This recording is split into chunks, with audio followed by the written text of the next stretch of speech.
Y bueno, deciros también una cosa, porque si no luego se me olvida.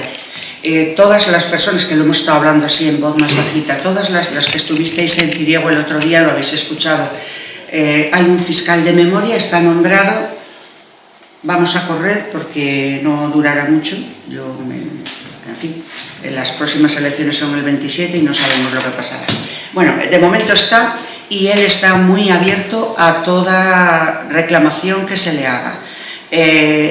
Va a revertir cualquier persona que haya sido fusilada, que haya tenido juicio. Ese juicio a los que se les ha condenado, se les condenaba, resulta que eran fieles a la República, al gobierno legal, pero se les condenaba como rebeldes, tal. Todo eso esos juicios van a quedar completamente inhabilitados. Y luego también vamos a trabajar bastante, que eso ya os lo diremos, con el tema de las calles. Hicimos una primera tentativa en la Fiscalía, que a nivel de gente y sin apoyo de nadie fue un éxito, porque fuimos 50 y tantas personas, así, pusimos en las redes y fue gente.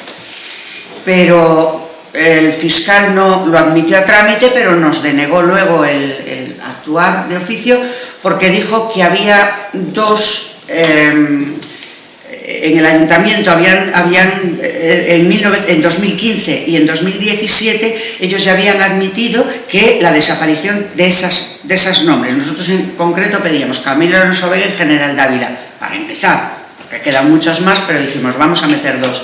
Entonces dijo que no, que esto había que hacer un contencioso contra el ayuntamiento, no ir por la vía penal. Efectivamente, pues tiene razón, y nosotros nos para un poco porque el contencioso vale pasta. Es muy sencillo, vale pasta y somos 4 gatos. Pero se lo hemos comentado al fiscal y nos ha dicho que es muy posible que él pueda ir, se me ha olvidado la palabra, actuar de oficio. Con lo cual nos saldría gratis. Entonces, toda persona que quiera, vamos a presentar otra vez otro escrito individual en la Fiscalía solicitando la eliminación de la nomenclatura de esas calles, pero en base a esa resolución que el propio ayuntamiento, o sea, no hacen caso ni de los que ellos aprueban. Claro, General Dávila está en obras. Había un pacto además con la oposición que decía en el momento que hagamos una obra cambiamos. Bueno, está levantada toda la calle y no lo cambia, porque están los rótulos nuevos puestos ya, que hemos verificado que han puesto rótulos nuevos. Con lo cual ya no tienen la disculpa ni del gasto ni de nada. Entonces, toda la presión que hagamos aprovechando que está la Fiscalía de Memoria es importante. Bueno, y ahora vamos al tema. Con la victoria de los golpistas, en abril de 1939 se cerraba un telón de progreso y libertades que duraron pues escasos 8 años que duró la República en nuestro país. 8 años que fueron mermados por un gobierno derechista que hasta 1936 mermó, del 33 al 36 mermó los derechos que se adquirieron en el 31. Luego la guerra pues tampoco permitió disfrutar de lo conseguido y parte amplia del país quedó bajo la bota fascista, anulándose los derechos conseguidos. Hagamos un poquitín de historia. El 12 de abril de 1931 en las elecciones municipales ganan los partidarios de la República. Estas elecciones se habían convocado de forma plebiscitaria y desde luego la monarquía estaba en un total descrédito por las corrupciones, el golpe de Estado de Primo de Rivera, que fue admitido y promovido por Alfonso XIII, y por el cansancio y la penuria de un pueblo que no podía más con la caterva de los Borbones. El día 13 el Borbón sale de España proclamándose de forma tumultuosa la República el día 14. Ese 14 de abril no hubo ninguna violencia, nadie agredió a nadie. Fue un día de alegría para gran parte de la población española y de lágrimas, lógicamente, para la oligarquía poderosa que poseía la tierra, los medios de producción y hasta el alma de los españoles y las españolas apresadas en los confesionarios de las numerosas iglesias que probaban el suelo patrio. Juntas, monarquía, iglesia, ejército y oligarquía se habían repartido las riquezas y dejando para la mayoría del pueblo el hambre y la miseria. Así había sido durante siglos y así querían que fuese, y así se juramentó el pueblo español para dejar de ser. Rápidamente el primer gobierno republicano de Manuel Azaña convoca elecciones, de las que sale un Parlamento constituyente y al fin se construye una ley a medida de las democracias europeas. Si leéis la Constitución republicana, pues vamos, no tiene ningún tipo de connotación radical socialista o comunista, sino que era una constitución liberal burguesa como cualquier otra democracia europea. Es más, Azaña no era de izquierdas y Alcalá Zamora mucho menos, además era un católico confeso, ¿no? Simplemente se trataba de sacar a España del medievo. Largos latifundios, empresarios que apretaban a los trabajadores en jornadas extenuantes, sindicalistas asesinados, jornaleros masacrados. Ese es el panorama español que la República y la Constitución de 1931 pretendían remediar. Era mucho para tan precarias fuerzas. Los monárquicos comenzaron a conspirar cuando aún las botas de la Borbonada pisaban la patria. Hay un documento publicado por Ángel Viñas que la fecha es del 15 de abril de 1931. Ese documento se hizo en Italia, donde hay, y da el nombre además, en un artículo de La Pajarera está el nombre, el apellido es Benjumea, un grupo de monárquicos españoles ya se habían reunido el 15 de abril en Italia con Mussolini para tumbar la República, es decir, al día siguiente ya estaban conspirando.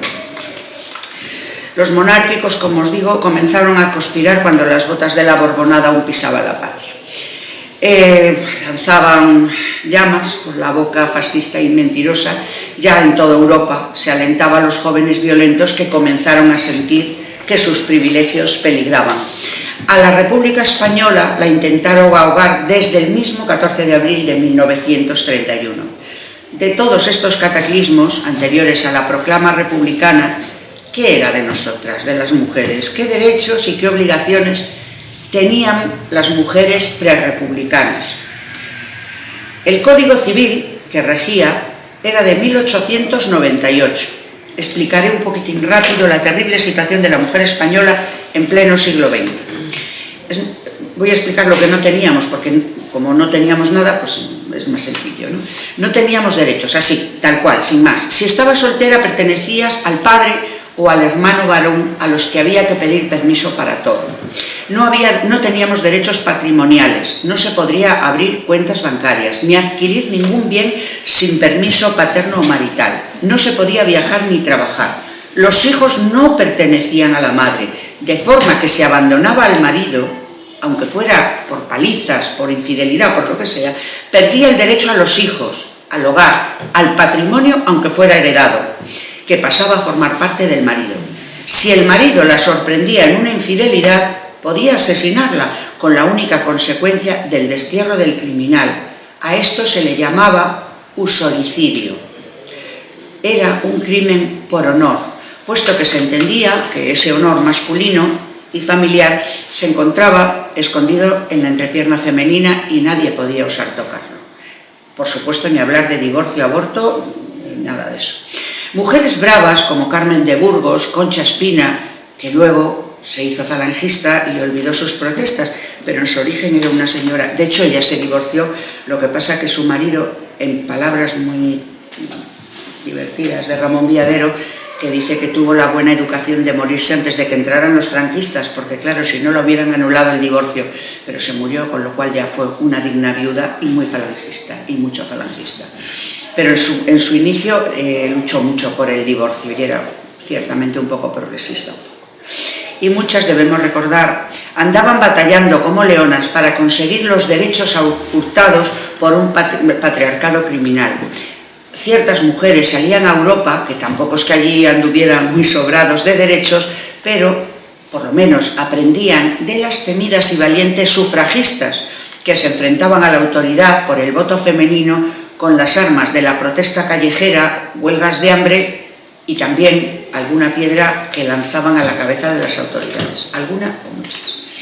La bravura de estas mujeres tuvo el antecedente de la Revolución Francesa, comenzada por las mujeres comerciantes de los mercados parisinos, hartas de la usura de la monarquía, que tomaron lanzas de madera a las que clavaron unas picas que eran sus cuchillos con las que cortaban carnes, aves y pescado. Se pusieron en marcha hacia Versalles con bastante mala leche y fueron las que emprendieron la revolución. Luego llegaron los hombres y, como siempre, se llevaron los honores y las volvieron a la cocina.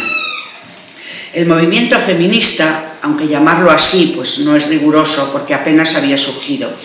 Eran más sufragistas y mujeres más o menos revolucionarias, venía engrasado de atrás.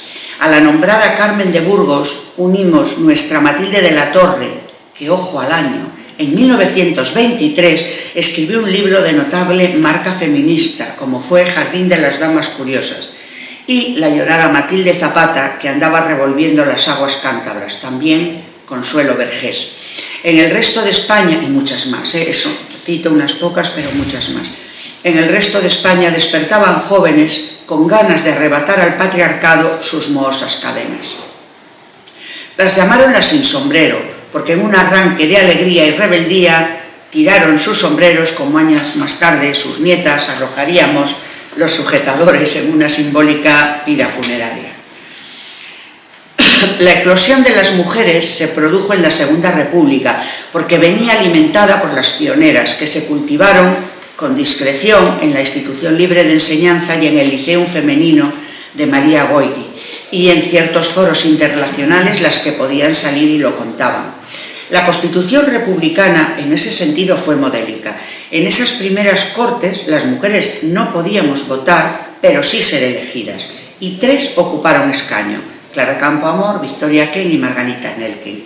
En las siguientes elecciones llegaron algunas más, no muchas, desde luego, y ninguna de derechas. En esas Cortes Constituyentes hubo un enfrentamiento fuerte debido al voto femenino que Campoamor defendía con elocuencia y Kent pretendía retrasarlo indefinidamente hasta que la mujer tuviera suficiente cultura y formación para votar. Añadía Victoria Kent que serían los curas quienes votarían por el voto femenino, 2 veces, una por ellos y otra por la que sugerían en los confesionarios a las mujeres. Campoamor aportaba que andar se aprende andando y que la mujer y el hombre se formarían mucho más deprisa si se les reconocía sus derechos de la ciudadanía. Ganó Campoamor, como sabemos, hace poquito hemos celebrado el aniversario, y las izquierdas al año siguiente perdieron las elecciones. Y yo aquí me cabreo un poco, porque siempre se nos ha acusado a las mujeres de decir, bueno, es que Victoria Kent tuvo razón. Resulta que perdimos las elecciones por culpa de las mujeres, porque las mujeres siempre tenemos la culpa de todo. Desde Eva hasta aquí, todo es nuestra culpa. No es cierto. Hay que pensar que efectivamente se concedió el derecho al voto a las mujeres, pero en 1936 también votaban mujeres y ganaron las izquierdas. ¿Qué hubo de diferencia? Pues algo muy sencillo. CNT y FAI en 1933 se abstuvieron, no votaron. Entonces eso fue un punto. La presión de la oligarquía, sobre todo la oligarquía latifundista de Extremadura y de Andalucía hacia los temporeros del campo, también fue muy importante en esas elecciones, para que o no votaran o votaran a la derecha los trabajadores. Con esto quiero decir que acusar el voto de la mujer de que se perdieron las elecciones porque las mujeres fueron a votar, pues me parece muy injusto por lo que digo. Es que en el 36 votaban las mujeres y se ganó la izquierda. Pero bueno. El voto quedó amparado por el artículo 36 de la Constitución. El primer artículo de la Constitución de entonces dice que todos somos iguales ante la ley, por lo que posteriormente se pudieron desarrollar los derechos de la mujer en la legislatura.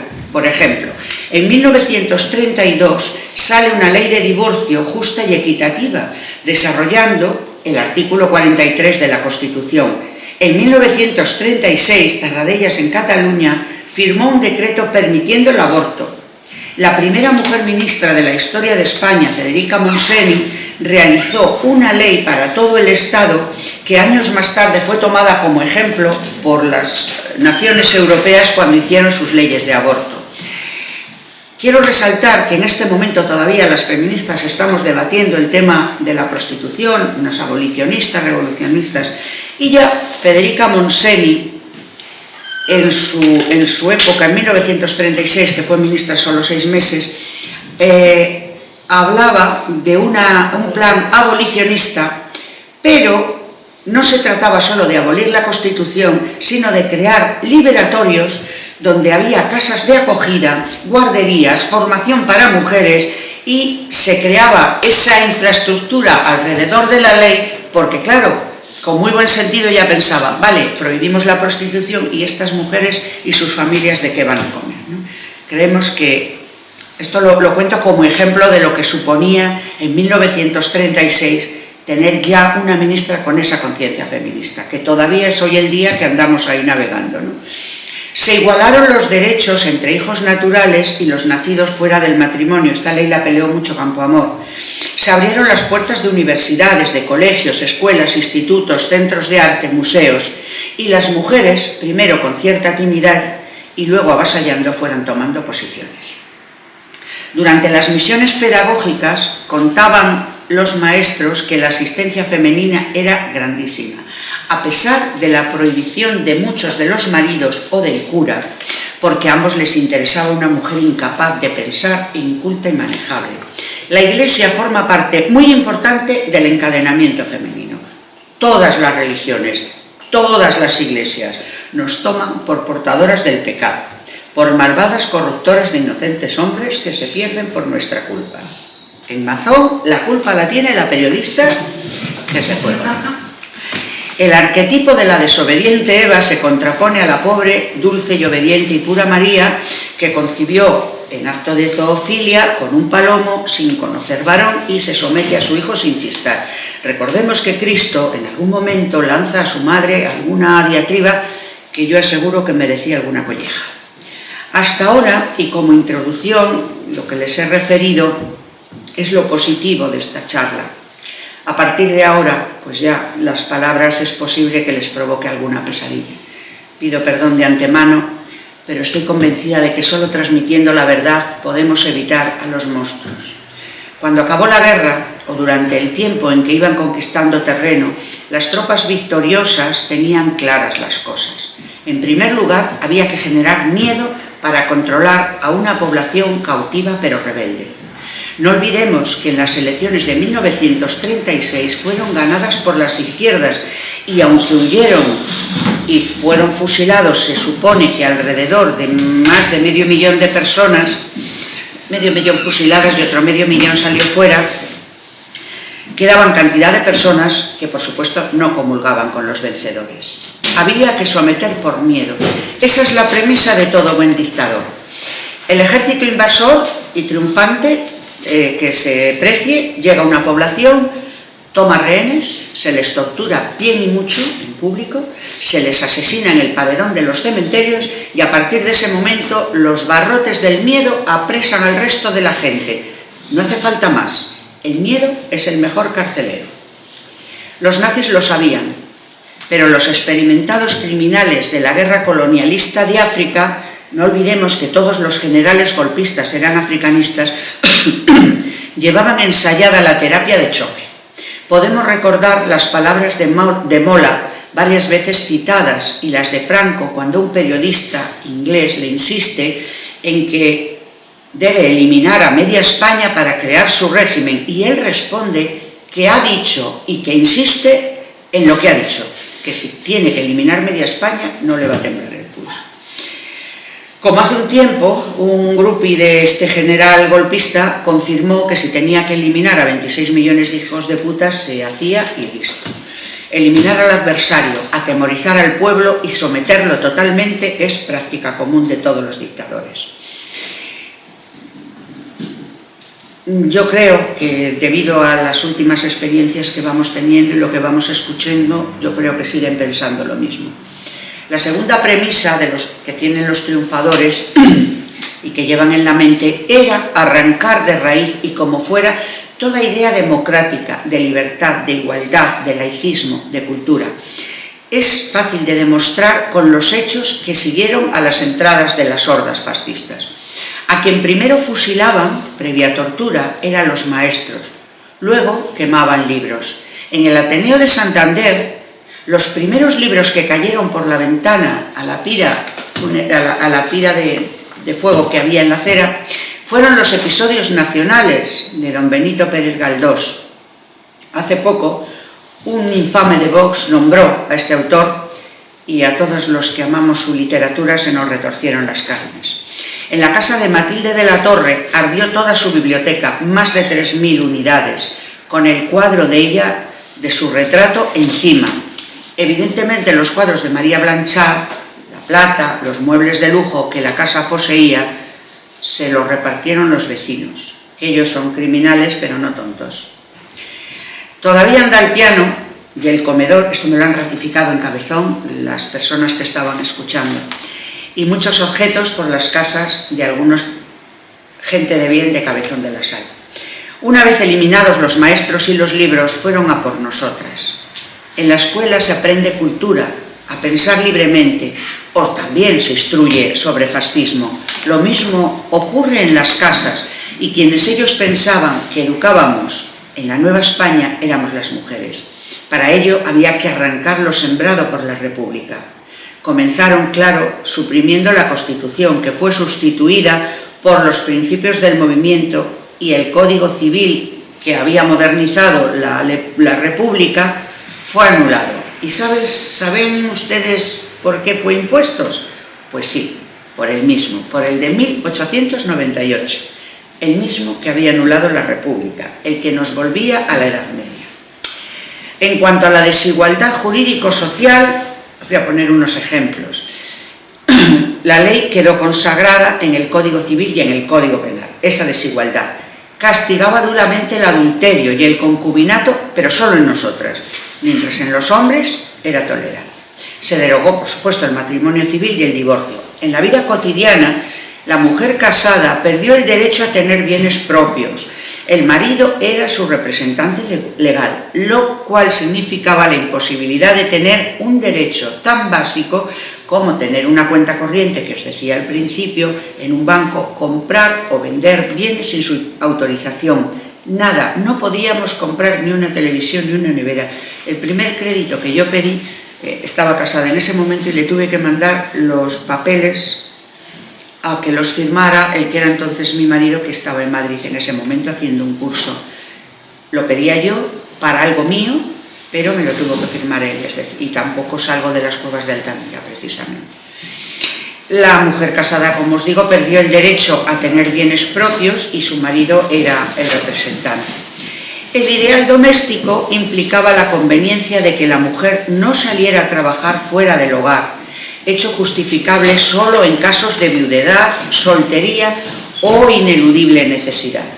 La mujer casada necesitaba un permiso escrito de su marido y no podía ejercer determinadas profesiones. Se le recomendaba trabajar en la enseñanza o en labores realizadas desde el hogar. En consecuencia, la mujer carecía prácticamente de todo derecho laboral.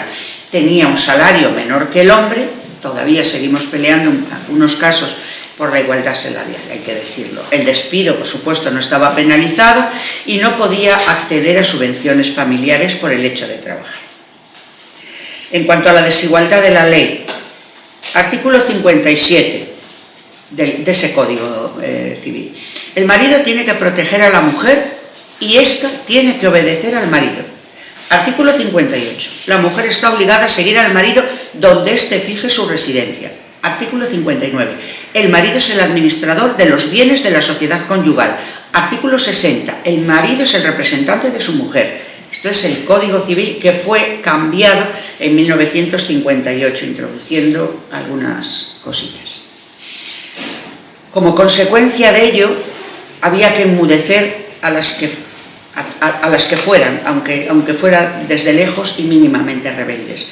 Pero no contentos con esto, se aprovechó un organismo que ya existía y que os voy a hablar de él ampliamente, y es el Patronato de Protección a la Mujer, o en palabras de una queridísima patronata, compañera y amiga, como lo llama, que ella es Consuelo García del Cid lo llama el genocidio nazi contra las mujeres y las niñas, sobre todo las niñas.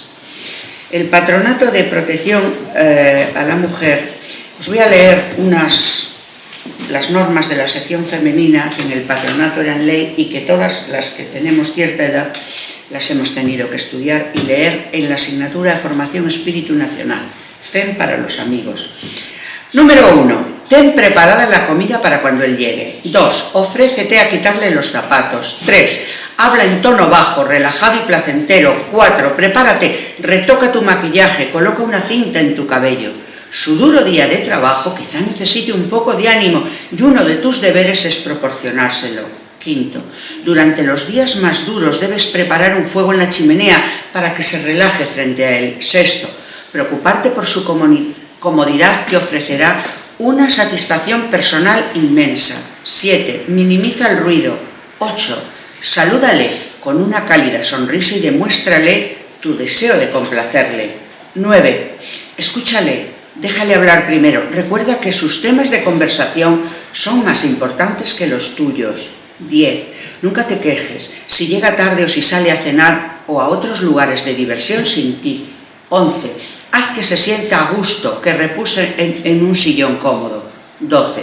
Ten preparada una bebida caliente o fría para él.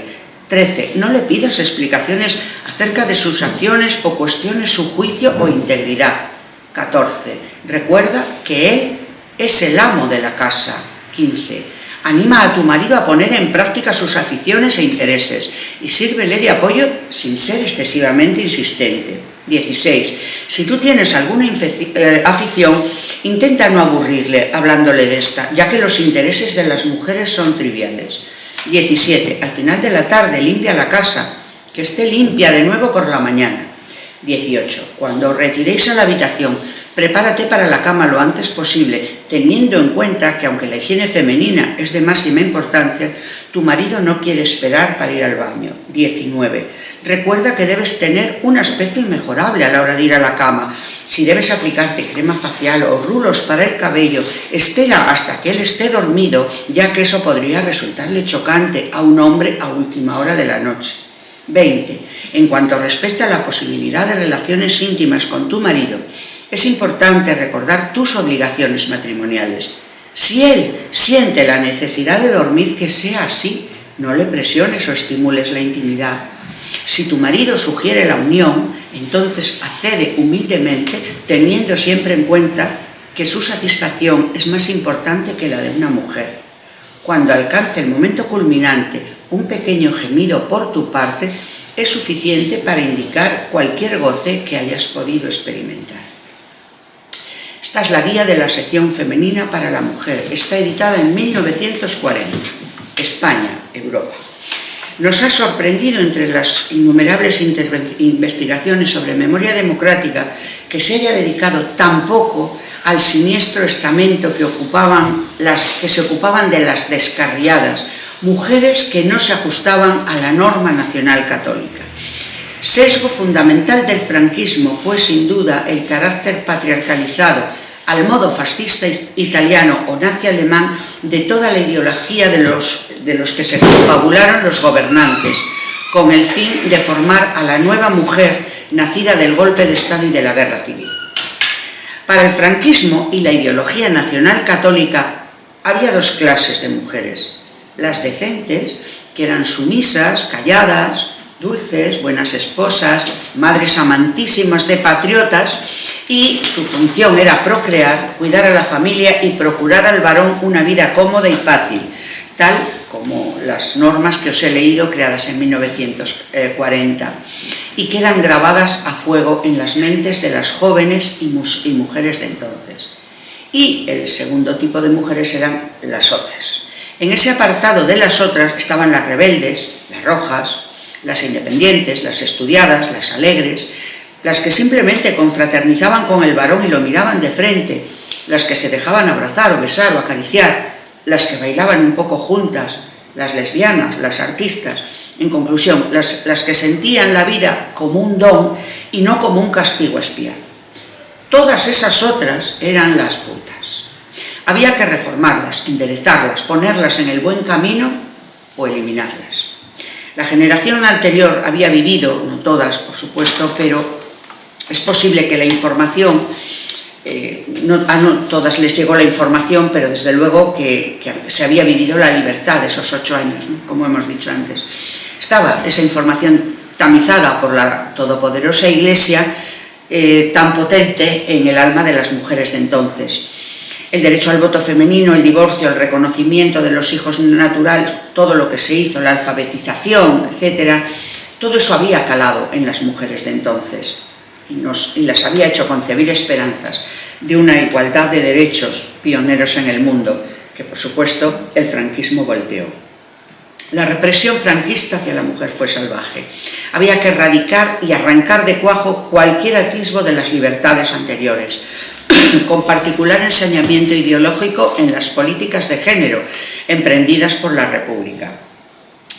Lo que hizo en el 36, las leyes que os he explicado de Federica Montseny, claro, quedaron completamente erradicadas y se impuso el nacionalcatolicismo, que para asentarse sabía que tenía que barrer todo atisbo de la igualdad entre hombres y mujeres. En nosotras se cimentaban sus ideas sobre la nueva sociedad. Como os decía antes, los hombres defendían la patria, procuraban el sustento, dictaban las leyes y gobernaban, y las mujeres aplomaban la familia y debían resignarse a ser poco más o menos que un animal doméstico, dócil, sumiso y obediente. Protegidas, pero mudas. Los estudios de perturbados como el psiquiatra Vallejo Nájera o López Ibor y nuestro paisano, el doctor Morales, también, daban sesgo científico a las teorías nazifascistas. Para demostrar sus erráticas ideas, don Juan Vallejo Nájera contactó con el director de la clínica psiquiátrica de la prisión de mujeres de Málaga, Eduardo Martínez. Juntos realizaron un estudio a 50 reclusas. Renunciaron a evaluaciones físicas porque consideraban que los contornos femeninos resultaban impuros. Esto es textual. Los resultados de esos 50 estudios incluían detalles sobre la vida sexual de las presas, la edad en la que perdieron la virginidad, a lo que ellos llamaban de exploración. Desvelaron que predominaban las reacciones temperamentales y primarias, algo que les permitió afirmar que las mujeres republicanas y las no normativas en general tenían muchos puntos en común con animales y con niños. También localizaron comportamientos esquizoides, debilidad mental e introversión. Todo esto está escrito y publicado, ¿eh? Hay un libro que mantengo en mi casa de mi paisano y de vuestro paisano, el doctor Morales, que abunda sobre lo mismo. El título de este libro es ¿Cómo piensan las mujeres? Os podéis imaginar el texto. Si queréis algún día os traigo y os leo párrafos del libro. Palabras del doctor Vallejo Nájera. La perversidad de los regímenes democráticos, favorecedores del resentimiento, promociona a los fracasados sociales con políticas públicas, a diferencia de lo que sucede en los regímenes aristocráticos, donde solo triunfan socialmente los mejores. Se consideraba a la mujer poco menos que asexuada para las mentes pensantes, que definieron como gen rojo e investigaron de forma psicalíptica para confirmar sus demenciadas ideas. El régimen de Franco, cómo no, adoptó las ideas de estos discípulos del doctor Mengele. Discípulos, estudiaron allí. Y nuestro doctor Morales también. Lo que pasa que estos, Vallejo Nájera y López Ibor, digamos que tenían un coeficiente intelectual un poquito más alto y se quedaron en Madrid y fueron los psiquiatras del régimen, y Morales tuvo que venir aquí porque, bueno, no daba. Además de ser la ideología proclamada desde siempre por la Santa Madre Iglesia, que desde los confesionarios laboró siglo a siglo la culpa y el adoctrinamiento femenino. Que una mujer tuviera sexo fuera del matrimonio era una anomalía, solo comprensible por la animalización de la hembra o por perversiones mentales patológicas, según las mentes nacional católicas avaladas por la psiquiatría oficial. Ni tan siquiera estamos hablando del acto sexual completo.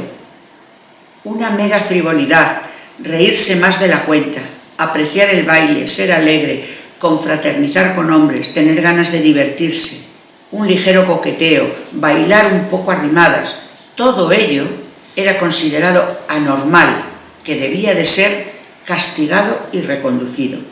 El Patronato de Protección a la Mujer fue creado, o recreado, porque antes existía, en 1941, cuando aún los fusiles estaban calientes. Durante los primeros años, el influjo de la sección femenina de Falange, dirigida por Pilar Primo de Rivera, fue claro, pero lentamente las congregaciones religiosas se hicieron cargo de este patronato. Las mentes puritanas en ese primer momento, redentoras, las del falangismo femenino, crearon este patronato como forma de redimir a rojas y desviadas mujeres republicanas. Textual. Había que reconducir las conductas liberales y después de aplicarles cárcel, ricino, rapadas de pelo y castigos ejemplares que pensaron que no eran suficientes. Muchas jóvenes habían quedado huérfanas y desprotegidas y volvían los ojos a las ciudades en un intento de supervivencia, buscando servir en casas de poderosos sin más bagaje que su ignorancia y la inocencia de los pocos años. Algunas de estas jóvenes, bastantes, acabaron en barras americanas o en la prostitución, con el consiguiente incremento de las enfermedades venéreas que alertaron al régimen, y otras se embarazaron de supuestos novios que desaparecían al enterarse de la noticia. Una práctica muy común era el derecho de pernada de los señoritos con las sirvientas, ¿no? Los hijos de las familias bien. Consuelo Vergés es hija del pintor Quirós y fue así, ¿no? La criada de la casa se quedó embarazada de él. Con la prostitución el franquismo tenía una doble moral muy conveniente. Por un lado era legal, siempre que se desempeñara en sitio cerrado, es decir, en locales o en pisos. Al existir el delito de escándalo público, toda aquella mujer que ejercía en la vía pública era reo de ser detenida por la policía.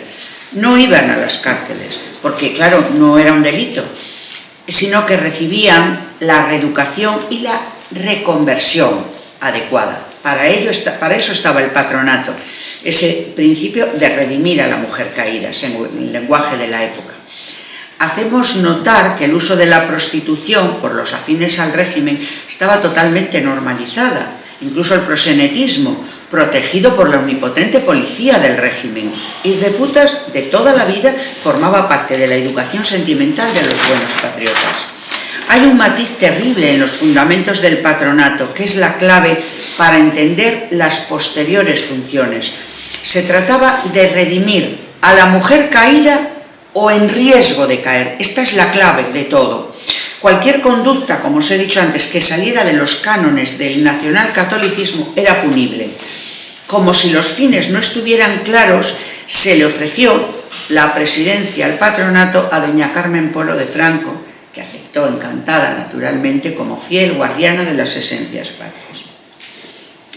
Ahora que tanto hablamos del régimen talibán afgano y de sus policías de la moral que supervisan la decencia femenina, habría que recordar que durante los años que duró el patronato, más de 40, porque acabó en 1984 y luego os cuento cómo, se medía el largo de las faldas, se visionaban las verbenas y los bailes populares por jóvenes guardianas y confidentes para que en el momento que se viera algo sospechoso se denunciaba a la Guardia Civil, que esposaba a la muchacha pillada en falta, trasladándola a los departamentos del patronato.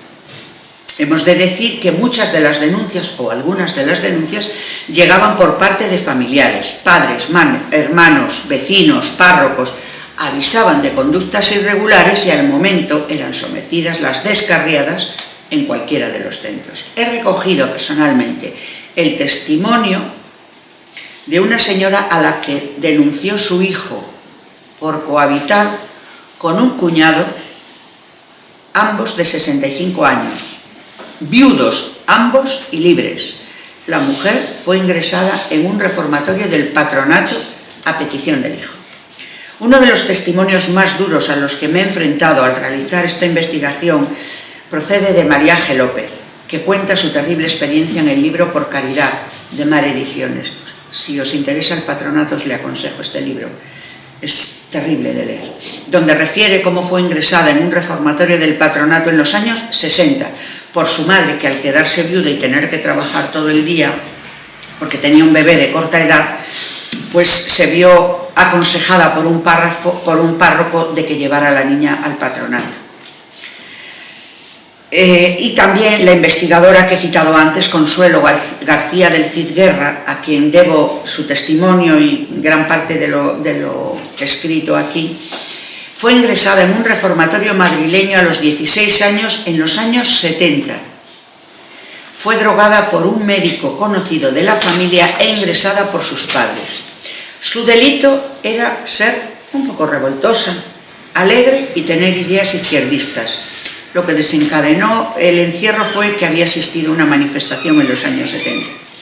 Suele repetir a quien quiera oír que el patronato era la Gestapo femenina, donde se torturaba y se destrozaba física y anímicamente a las mujeres, jóvenes y niñas en su mayoría. Cuentan las personas que he escuchado que las seglares a las órdenes de las religiosas, cuyo nombre era mandantas, como se las llamaba aquí en las Oblatas de Santander, eran verdaderos capos de campo de concentración, infinitamente más duras incluso que las monjas. Las mandantas eran jóvenes que habían pasado por la etapa de internas, quedándose a cuidar a las siguientes internas que caían en las garras del patronato. No salían del centro una vez cumplida su pena, quizá porque el mundo para ellas se reducía a los muros del reformatorio donde se habían criado. Estoy segura que se trataba de pobres almas torturadas que quizá torturaban para drenar su odio social. El libro que he citado antes, Por caridad, de María G. López, como el Eslabones perdidos de María Teresa Cifrián, este está descatalogado, está aquí en Santander, y si queréis leerle está en la biblioteca municipal, pero no os le dejan sacar porque solo hay 2. También los escritos y los libros publicados por Consuelo García del Cid Guerra nos relatan las mayores atrocidades realizadas con estas jóvenes, niñas cuyo delito era estar solas, ser pobres y haber tenido algún desliz. Los castigos dentro de los centros eran de una crueldad incomprensible para mentes normales. Fregaban suelos interminables con estropajos, agua fría y sosa cáustica, hasta destrozarse las manos. Estoy hablando de niñas. Las manos terminaban cubiertas de llagas, se las castigaba en aislamiento de muchos días. Había golpes, faltas de alimento, humillaciones, insultos, vejaciones inhumanas que se daban entre las opacas paredes del patronato.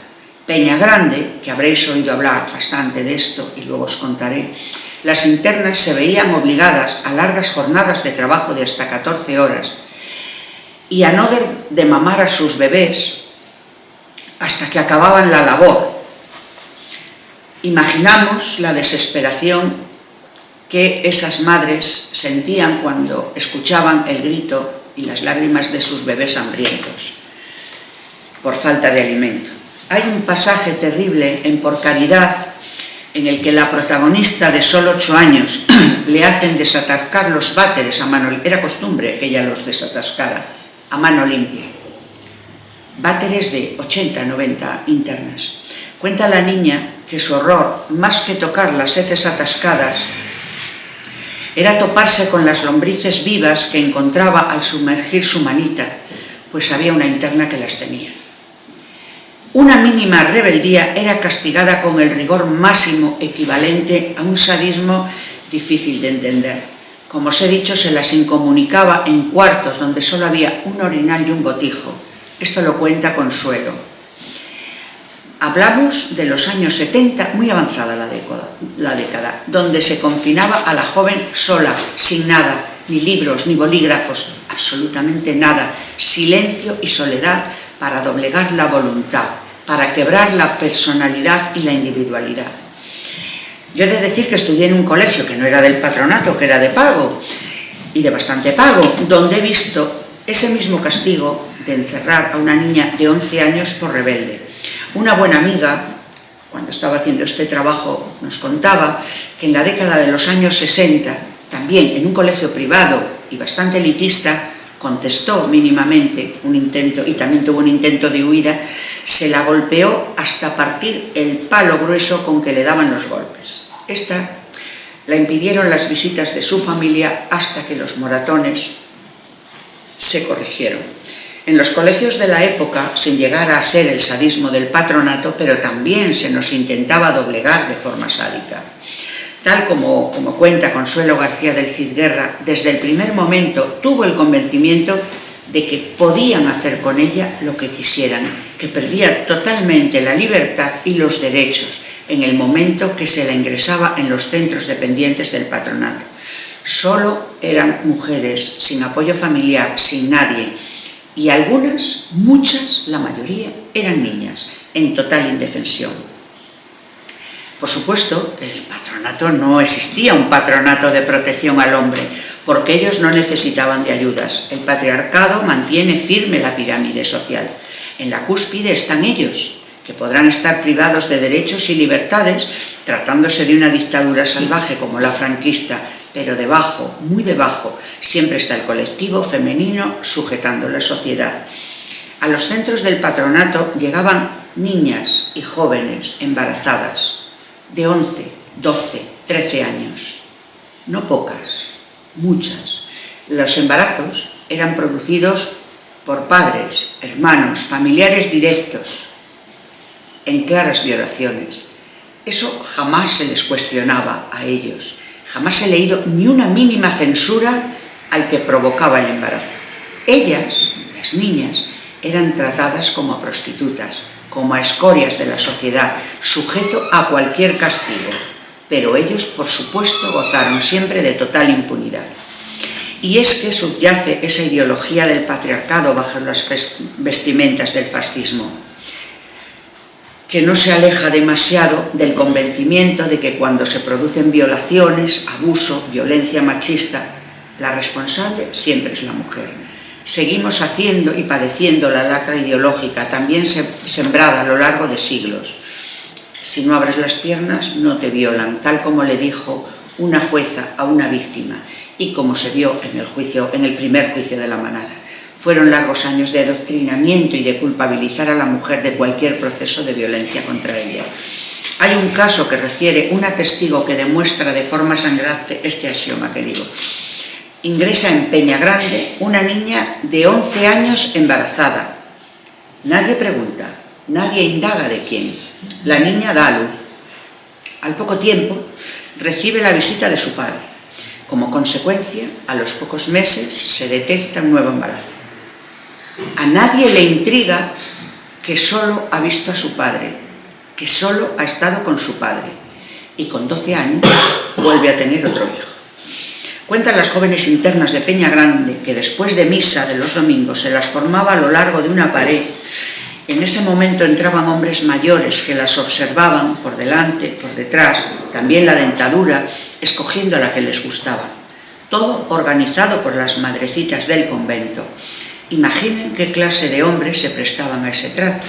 Las que se negaban a marchar con ellos, con vistas a un matrimonio, recordemos, de los talibanes y las bodas infantiles, eran humilladas y castigadas durante tiempo.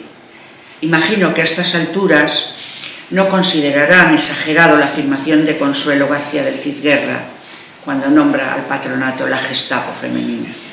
Dijimos que la función del patronato en su origen era preventiva, para pasar pronto a la coercitiva, hacer de la intimidación y de la persecución su tarea principal. A partir de 1952 se amplían sus funciones con una reforma de ley que aporta poderes que les facultan para ejercer mayor represión. Los reformatorios dependientes del organismo tienen total autonomía y la Iglesia toma posesión definitiva de los centros acogidos al patronato. Incluso con la relajación de las costumbres en los años 60 y 70, con la liberación de costumbres, se refuerzan las tareas represoras de la policía de la moral. Al haber mayor permisividad en la calle, las denuncias se incrementan y la represión también. No os canso con la estructura, lo tenéis en La Pajarera si lo queréis leer, es una estructura completamente piramidal y formada por la Iglesia. lo eludo porque es un... El patronato tuvo como paradigma del horror a lo establecido a las prostitutas, que eran retenidas en los centros durante 12, 14, 18 meses o más, obligadas a trabajar sin descanso durante jornadas extenuantes y durmiendo. Se decía que era para las prostitutas, pero trabajaba todo el mundo. Dormían hacinadas, como constatamos en una investigación sobre las Oblatas de Santander. Yo reclamé a los archivos que debieran de estar en el obispado, en el archivo diocesano, no solamente es que no me los han dejado, sino que ni me han contestado, o sea, no ha habido. Solamente está el libro de María Teresa Cifrián, que ella es testigo, ella cuenta en primera persona lo sufrido en las Oblatas de Santander, pero ya digo, lo tenéis que leer allí. Dormían en el suelo, en un saco de dormir, hacinadas, sin espacio para darse la vuelta. Las internas eran constantemente vigiladas por las capos, obligadas a fregar y a trabajar como esclavas sin percibir emolumentos, como en todos los centros donde se trabajaba a destajo. Y las monjitas cobraban, quedándose el dinero a pesar de que recibían una cantidad importante por cada interna. El Estado pagaba por ellas una cantidad bastante alta por cada interna, pero aún con eso las niñas y las internas trabajaban para la calle. Se trabajaba, pues ellas recuerdan, pegar etiquetas del Corte Inglés, de Galerías Preciados, bordar muchísimo, hacer, iniciales, y todo eso las monjitas se lo quedaban. Y ahora vamos a hablar de Peñagrande. Las retenidas por la policía de la moral católica eran conducidas en primera instancia a un centro de observación y clasificación, donde se las examinaba por un ginecólogo que verificaba si la retenida era virgen o no. Si era virgen, se la anotaba como completa, si no era virgen, incompleta. Esto determinaba la dureza del centro de internamiento a donde eran dirigidas. Si las internas, una vez pasado por un centro más o menos normal, no eran debidamente domadas durante ese tiempo de internamiento, o se resistían, eran demasiado díscolas, se las desviaba al último eslabón de esta cadena. El anteúltimo era Peñagrande, el último era el psiquiátrico de Cienpozuelos, donde se les administraba neurotrópicos, electroshocks y toda la parafernalia de los siniestros manicomios de la época. Tal como dijimos, el sistema no asumía que fracasaba. Cuando sus métodos no conseguían la doma y el servilismo de la interna era total, es porque tenía un comportamiento animalesco o una disfunción mental, tal cual lo confirman los certificados archivados con el historial de las mujeres acogidas al patronato. Como os he hablado antes de las mujeres solteras embarazadas, a ellas les dedicamos la última parte de esta charla, de este informe.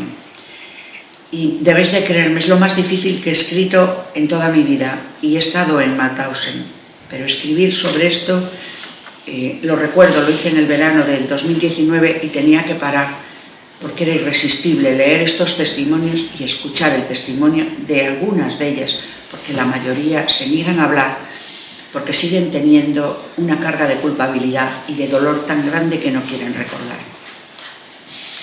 Todo esto es difícil de entender, cómo personas pueden tener una crueldad y una ausencia total de piedad, y más diciéndose cristianas. Imaginamos mentes completamente de psicópatas las que cuidaron a estas mujeres. Como ya he dicho antes, muchos de los embarazos se producían en niñas. Nos cuenta Consuelo García del Cid, que no hago más que citarla, pero ella cuenta que ha visto a una pequeña ingresar en Peñagrande con un muñeco en la mano, embarazada y con un muñeco en la mano. La piedad que merecían las jóvenes embarazadas era nula. La crueldad, los maltratos, las vejaciones, el trabajo esclavo, los golpes, las humillaciones, en cambio abundaban. El hambre y los castigos físicos también.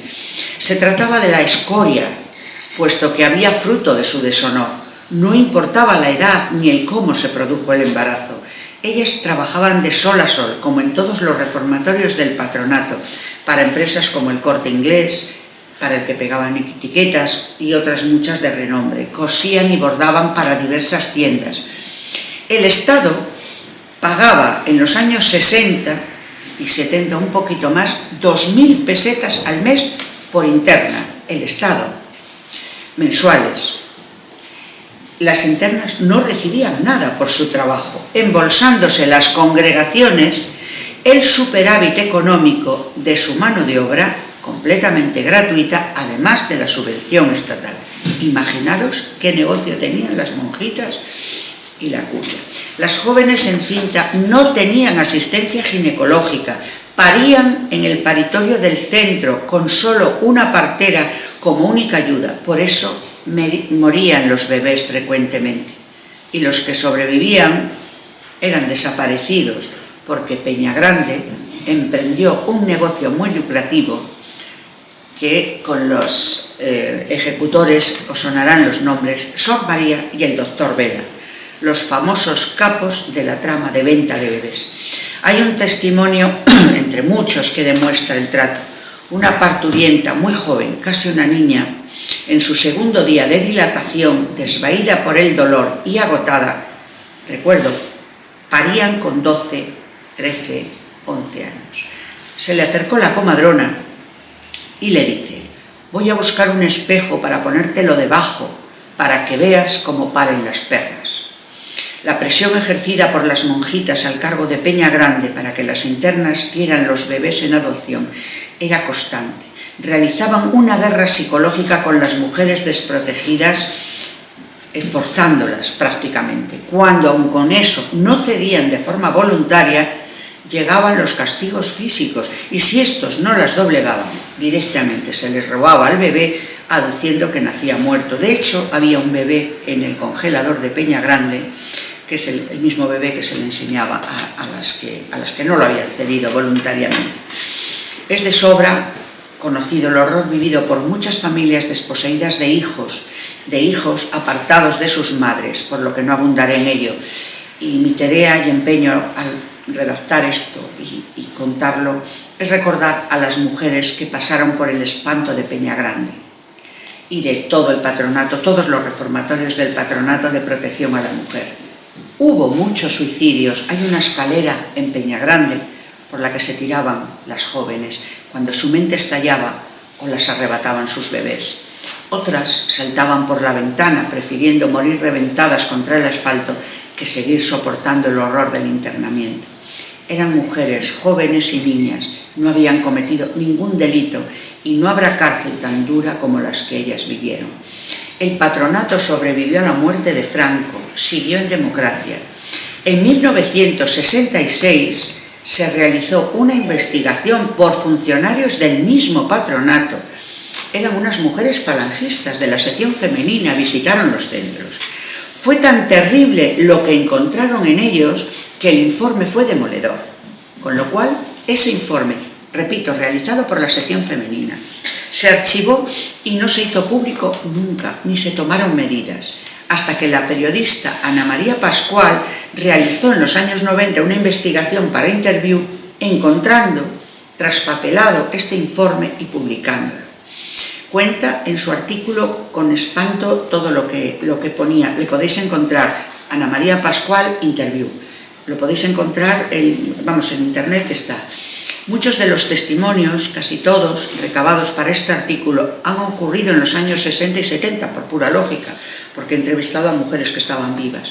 En 1984 se realizó un programa para la televisión, Informe Semanal era el programa, donde las monjitas de Peñagrande, esclavas de la Virgen de los Dolores, se llama la congregación, querían mostrar su mejor cara. Seleccionaron internas afines, decoraron con gusto para dar la bienvenida a las cámaras, pero un grupo de internas aprovechó la coyuntura de la visita televisiva, se subieron al tejado de Peñagrande y reclamaron al entonces director general de la Protección de Menores, Enrique Miret Madalena, una entrevista, amenazando que si no se tiraban delante de las cámaras de televisión. La noticia llegó a don Enrique Miret Madalena, que por supuesto se presentó en Peñagrande. Las escuchó se quedó completamente perplejo porque desconocía todo lo concerniente al patronato y de inmediato deshizo, lógicamente, el patronato y todos los centros que dependían del mismo. Repito la fecha, 1984. Y desde 1941 muchos miles de mujeres habían sufrido vejaciones y torturas sin límite. De la mayoría no conocemos sus nombres, ni tan siquiera sabemos nada de ellas, pero sí sentimos su dolor en carne propia. Sirva esta charla para reavivar esa memoria y jurarnos que jamás volverá una sola mujer a padecer el horror por el solo hecho de haber nacido con el sexo femenino. Quiero hacer un agradecimiento a Consuelo García del Cid, a María G. López, a Jun Quiñonero, Soledad Luque y sobre todo al que siempre tengo que agradecer, que es José Ramón Saiz Viadero, y además de las numerosas personas que me han ayudado a encontrarme con este horror, que es el Patronato de Protección a la Mujer, que una vez terminada la investigación sí que me prometí que a lo largo de toda mi vida iba a dedicar mucho tiempo y cierta presencia a recordar a estas mujeres, porque creo que lo merecen. Preguntad lo que queráis.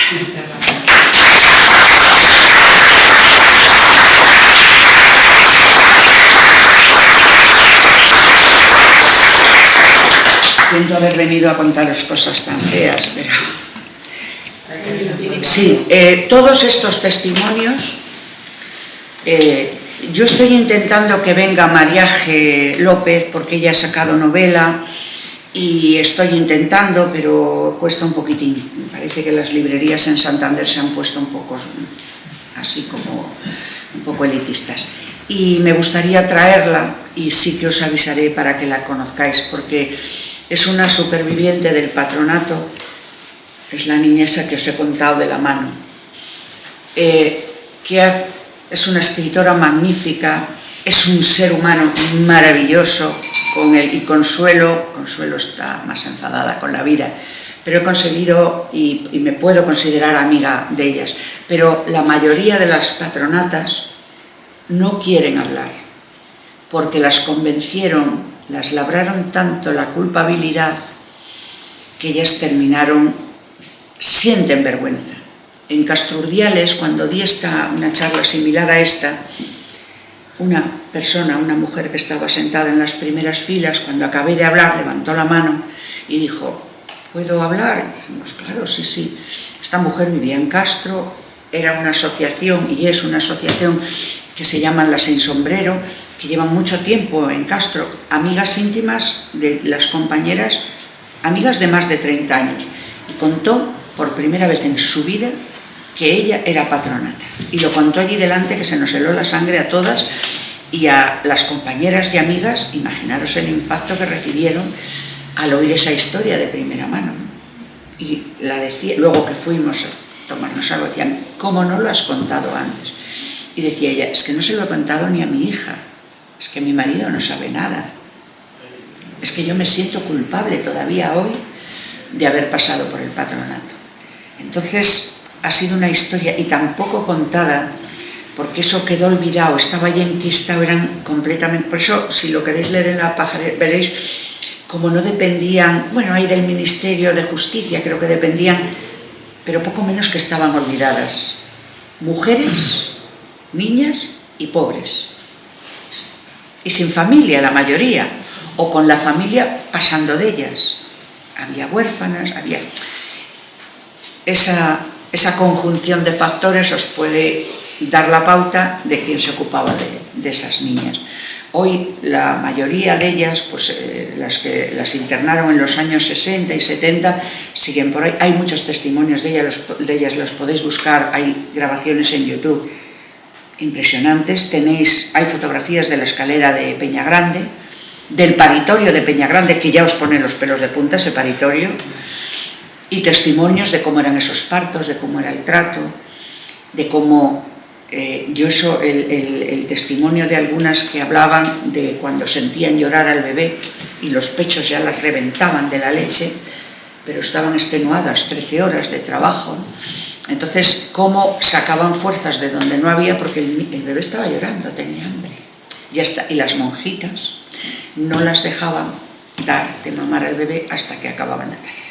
Entonces, claro que se tiraban por la escalera, se tiraban por la ventana, cantidad de suicidios, y no hay nombres de ellas, porque esos archivos ya se ha ocupado la Santa Madre Iglesia.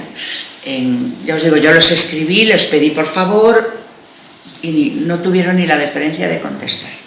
Si no los han destruido, lo tienen bajo 7 llaves. Es más, las congregaciones, y algunas de ellas, de las congregaciones que tuvieron el patronato, ahora hacen una labor social importante, pero no, por ejemplo, Consuelo y María, hay un grupo de patronatas que se han reunido con estas monjas, que ahora están secularizadas, tienen pisos, tal, y cuando las contaban las monjas estaban pálidas, pero aún así ellas, las patronatas, las dijeron, vuestra obligación era enteraros, porque si tú entras en un organismo, tú eres monja de este organismo, igual que te enteras y que lees los evangelios, entérate de todo lo que...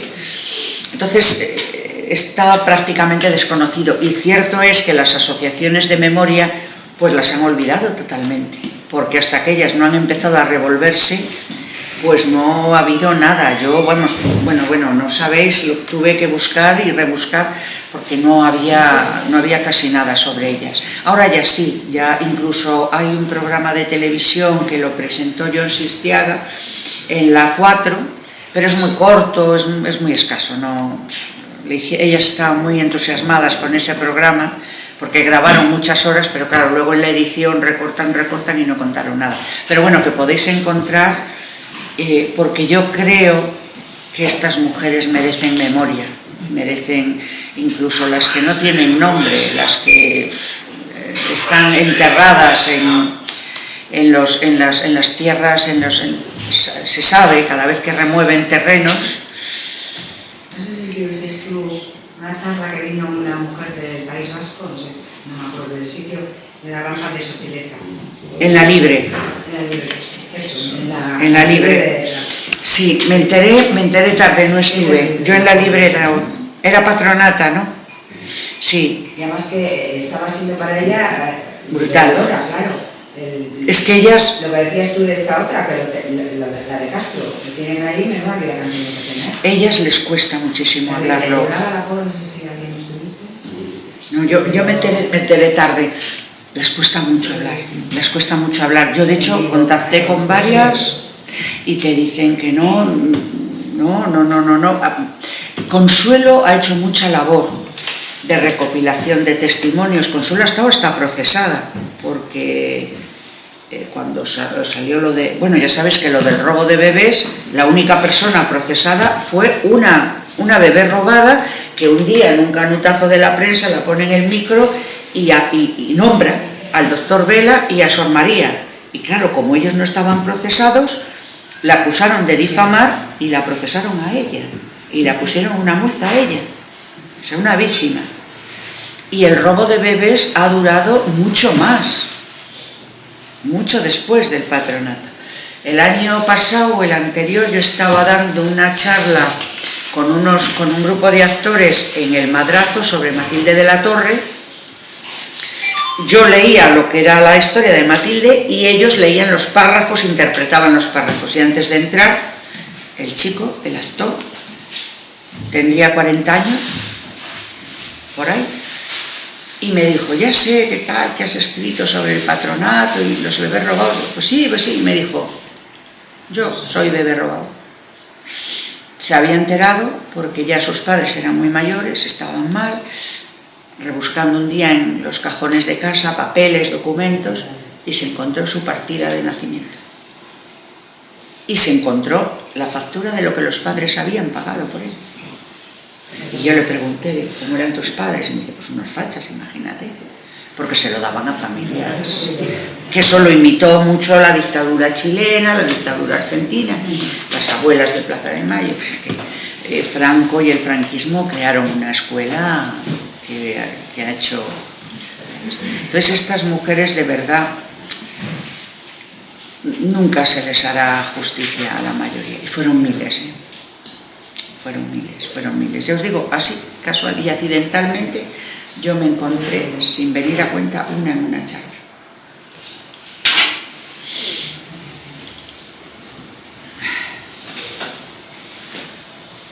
Nada, María, muchas gracias por seguir ahí y te acompañaremos donde... repito, lo del fiscal, lo repito, el fiscal de memoria de Santander. La que quiera que se ponga en contacto conmigo, le facilito el mail, contesta, es encantador. Los que estuvisteis en Ciriego el otro día, le escuchasteis, además el aplauso fue espontáneo, le dio mucho puro, luego me riñó y dice, no tenías que... Nos recibió de maravilla y nos dijo que cualquier duda, que estaba para eso. Es un funcionario público que está a nuestro servicio. Por favor, hacerlo. Todas las personas que tengáis fusilados en la familia, quien sea, esa sentencia se revierte. Y eso es importante para la historia, para la documentación de la historia. Es muy importante. Él va a instruir de oficio lo que presentamos en la Fiscalía hace bastante tiempo. Él lo va a instruir de oficio, el nombre de las calles de Santander. A eso me refería yo, que has dicho antes de que teníamos que ir sí. Uno. ¿Eso cómo lo vas a hacer? Pues mira, estamos en ello. No sabemos, todavía estamos estudiando, porque estamos estudiando la ley de memoria, porque han anulado la de Cantabria, pero ojo, cuidado. Está la nacional, por Dios, no nos la nacional. O sea, eso es importantísimo, porque hay gente que dice, ¡ay, si la han anulado! No, pero nos acogemos a la nacional. Entonces, estamos mirando, y a ver, yo ahora ya tengo más tiempo, pero la otra persona que lo está haciendo conmigo trabaja y la pobre está limitada, que es la que entiende más de leyes. Entonces, estamos mirando a ver si es mejor hacer una denuncia colectiva en el que firmemos muchas personas y se presente a la Fiscalía, o seamos muchos los que vayamos a la Fiscalía. Estamos estudiando eso, pero ahora ya no. Nosotros lo hicimos a la Fiscalía de Cantabria por la vía penal. Entonces, claro, el fiscal lo admitió a trámite, lo cual ya fue importante, ¿eh? Pero luego dijo, claro, dice, no, si el ayuntamiento, tienen ustedes en su ayuntamiento dos resoluciones, una del 2015 y otra del 17, que han aprobado el cambio de las calles, la eliminación de la nomenclatura fascista de las calles de Santander. Lo han aprobado ellos, pero no lo cumplen. Entonces, nosotros vamos a ir a un contencioso administrativo para obligar al ayuntamiento a que cumplan lo que aprobaron. Entonces, estamos viendo si va la fórmula para no meter la pata. Como nos enteraremos.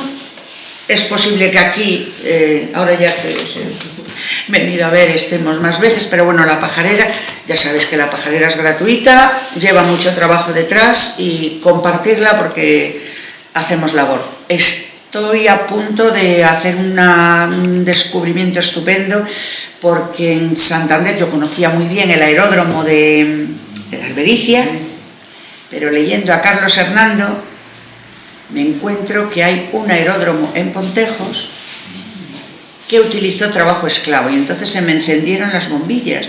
Y como el viernes pasado estuve en Pontejos dando esta misma charla, pues lo comenté en público porque había mucha gente. Y les dije que por favor, que quien supiera algo, que contactara. Bueno, pues he tenido a día de hoy 3 contactos, y el viernes que viene ya he quedado con ellos y ya me van a...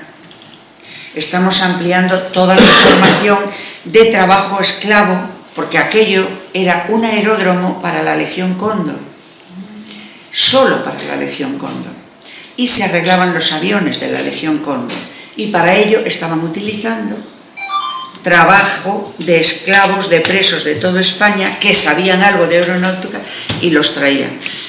Luego me han contado que un avión se estrelló allí, se mató el piloto alemán, le pusieron una lápida, como en Ciriego el otro día, que ya os señalé, la lápida nazi, que la podéis ver. Además es que para Inri está al lado del cementerio civil, ¿no?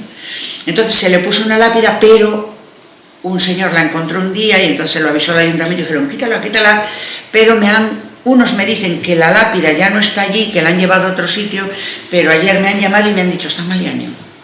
Está en Maliaño, te la vamos a buscar. no me digáis dónde, pero evidentemente en cuanto la vea saco foto y vamos, esto. En mi pueblo hay una cosa que está en Asturias, hay una lápida de un aviador de un cóndor que también, no me acuerdo exactamente la historia, pero creo que murió allí también. Pues hazle foto, Marcos, para que la tengamos archivada. Está por una foto más, no mía, pero vamos, que está, ya lo buscaré de esto. Pues búscalo, porque aquí igual. Y está, es una lápida pequeñita y tal, pero que son alemanas. Exacto, aquí es igual, es un prado, me han dicho. Es más, que el señor que me ha dicho, dice, si estaba cubierta de maleza, habríamos pasado 20.000 veces por ella y no nos fija, estaba tapada con la maleza, hasta que alguien pues la encontró y entonces, claro, lo comunicó. Y primero me dijeron, no, es que llamamos a... Porque el cónsul alemán está en Maliaño, yo no sé si tendrá algo que ver con la de... no sé.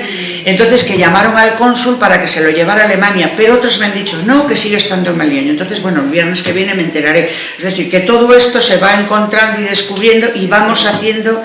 Y toda persona que tenga una historia, lo que hablábamos antes, una historia de familiares que contar, por favor, me lo cuente para escribirlo. Habréis visto en La Pajarera la historia de la familia Cortezón, alcalde de Astillero, alcalde del POUM, trotskista, que se escribía con Trotsky. Yo aluciné cuando me lo contaron, me decían ellos que sí, y le invitó a venir a Astillero, y bueno, que nos hubiera faltado que hubiera venido Trotsky a Astillero. Esa familia, lo que vivió esa familia fue brutal y me llegó de forma casual.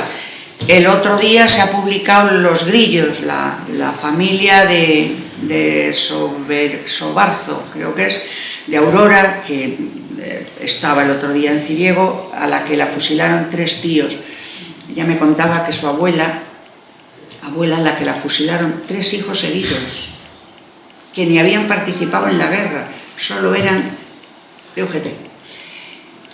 Y su abuela contaba que cuando ya era muy viejita se la llevaron sus padres y ella a su casa a tenerla con ellos. Y teníamos un porche y allí la poníamos en una mecedora y estaba la mujer. Había un camino a lo lejos que de vez en cuando pasaba la pareja de la Guardia Civil y esa mujer de casi 90 años se ponía a temblar, que movía hasta la silla y la tenían que meter adentro del terror que la seguía produciendo ver de lejos la pareja de la Guardia Civil. Entonces, todas esas historias, porque hablamos de números, ¿no? Hubo 500.000 muertos, encarcelados. Ahora, por ejemplo, con lo de Valencia hay 210, 215. Es un número que ya dice, ¿no?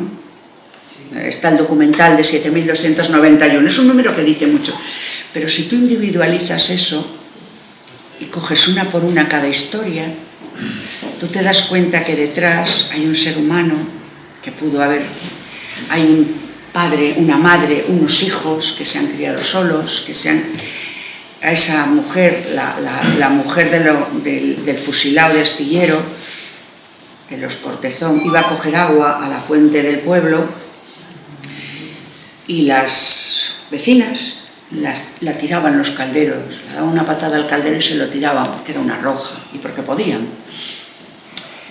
La luz se la cortaban, el cable se lo cortaban y uno de los hijos, porque ese hombre le fusilaron y eran 7 críos que se quedaron con la viuda, viudas que no podían trabajar, por supuesto, que tenían que, sobrevivir como Dios les diera a entender.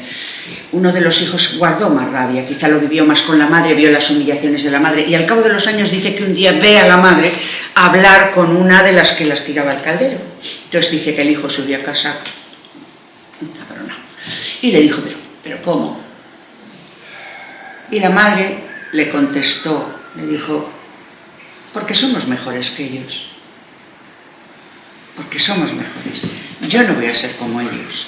Yo cada vez que oigo que dicen, es que esto, es que removéis el rencor, es que removéis, queréis ver. Me acuerdo de esa frase de los Cortezón, pero también me acuerdo de la frase de Aurora, de la de los Grillos, que esa, el día que yo la estaba entrevistando y contándome la historia, me dijo, yo no les perdono a María. A mí que no me digan que no les guarde rencor, porque yo hasta que me muera les voy a guardar rencor y voy a tener esa rabia contra los que hicieron que mi abuela, con 90 años, temblara cuando veía la Guardia Civil y tuviera la carta de uno de sus hijos fusilado, metida en una lata y enterrada en la finca. Enterrada. Y cuando se quedaba sola con su nieta en casa, le mandaba, con los hijos no, porque los hijos no querían hablar de ello, pero a la nieta le decía la viejilla, le decía, sácame la lata y vuélveme a leer la carta. De manera que hoy Aurora se sabe esa carta de memoria de tanto que se la leyó su abuela. Entonces... Sí, María, una pregunta. Sobre los niños robados del franquismo, ¿no iban a hacer un banco genético del gobierno? Está hecho. Está hecho, pues está, y ha ayudado mucho. Por ejemplo, te cuento el ejemplo del chico este, del actor, que es lo primero que yo le pregunté. Le digo, ¿has encontrado? Y me dijo, no. Dice, pero sí he ido a ese banco de ADN y he dejado mi muestra, por si en algún momento algunos padres se acercan y se contrastan, pero no había. Es que muchas no lo sabían, que tenían un bebé congelado y se lo enseñaban. Yo tengo otra amiga que está convencida, amiga personal, que uno de sus hermanos fue un bebé robado. Pero, claro, una mujer en los años 60, 50, el bebé se ha muerto, venía la enfermera o la médico, el doctor Vela con su bata blanca, Sor María con sus alas de monje, le decían, ay, el bebé se te ha muerto, tal. Si decían, bueno, pues queremos verle, pues les enseñaban el fiambre que tenían en el congelador. O yo le he oído llorar. ¿Quién se atrevía a enfrentarse a una monja poderosa y a un médico poderoso, que era el médico de todas las famosas de Madrid y de Peñagrande? Entonces la mayoría de las mujeres callaban, y cuando llegaban a su casa decían, ay, a mí me ha llorado, así, ese testimonio lo he oído cantidad de veces, me tomaban por loca, me decían, claro, esta pobre es que no supera el duelo y dice que la robaron el bebé. No les hacían caso. Entonces hay muchos padres que no saben, bueno, se murió, o madres solteras que rehicieron su vida y no quieren. Pero ese banco está, y ha habido muchos encuentros. Mira, está también por allí puesto. Yo estuve en Castro cuando vino una asociación que habían hecho un catálogo de fotografías de los reencuentros. Impresionante. Y había uno, esa foto yo la tengo aquí en la cabeza, una madre que está con una cuna y la toquilla del bebé abrazada, cuna que se quedó vacía, toquilla que nunca pudo usarse porque la robaron el bebé. Pero ese banco sí existe. Que la gente se decida o que les dé una chispa para hacer Los hijos son los menos, porque los hijos, claro, no lo saben. Este chico porque encontró esos papeles y él ya había huido, además un hombre ya pues politizado, y claro, son los padres, las madres sobre todo, las que suelen dar ese primer paso, porque el niño se crió. Acordaros de las abuelas argentinas y de los reencuentros. Es que todavía sigue habiendo encuentros entre las abuelas. Claro, para los chicos, para los hijos, es un drama, porque ellos se han criado con unos padres, quieren a esos padres. Generalmente no es frecuente lo que le ocurría a este chico.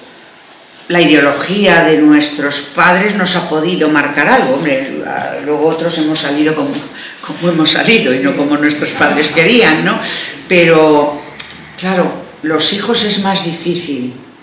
En algunos casos, pues eso, que han encontrado algún papel, que han encontrado algo, y entonces propician el reencuentro, pero la mayoría son los padres. Pero sí ha habido, ha habido encuentros y son emocionantes, porque claro, es toda una vida que has vivido en falso, con una familia falsa, es terrible. Y ella, eso, que yo les había muerto, que te la encuentres. Claro. De las patronatas, ellas hablan que la mayoría, muy pocas las dejaron, porque las hacían un lavado de cerebro brutal. Cuando lo cuentan ellas, pues claro, tú sola, no, primero por las buenas, ¿no? Tú como madre quieres lo mejor para tu hijo, tú qué vas a hacer sola, claro, 15 años, 16 años, soltera, sin nadie, tú tal. Entonces la mayoría eran convencidas, pero que es lógico. Y es que el cerebro, básicamente. Claro, pero esa situación de desvanimiento, de pobreza absoluta, de no tener trabajo, no tener nada, pues mira, pues por lo menos que se críe con una familia que le dé. Ellas cuentan que sí, que la mayoría, algunas otras no.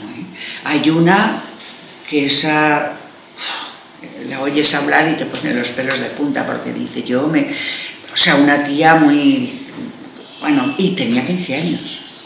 Dice, yo me agarré al niño y vamos, y además dice que amenazan las monjas, bueno, pero es que era, y luego es eso, año 84 que acabaron, y acabaron porque las tías se subieron al tejado y amenazaron, si no viene Miret Magdalena nos tiramos. Año 84. Buscad en la revista Interview, no lo recordéis, está el artículo en La Pajarera, el patronato, lo buscáis ahí, y está en internet y leéis el informe que hicieron las propias falangistas, aterradas, dicen, ¿qué es esto? ¿Qué se encontraron ahí? Porque las mataban a hambre, porque claro, no supervisaban nada y comían poco de las 2.000, si gastaban 500, pues las quedaban 1.500 para ellos. El nacionalcatolicismo. Sí, el amor cristiano, nunca bien dicho. En fin. Muchas gracias. Ya siento.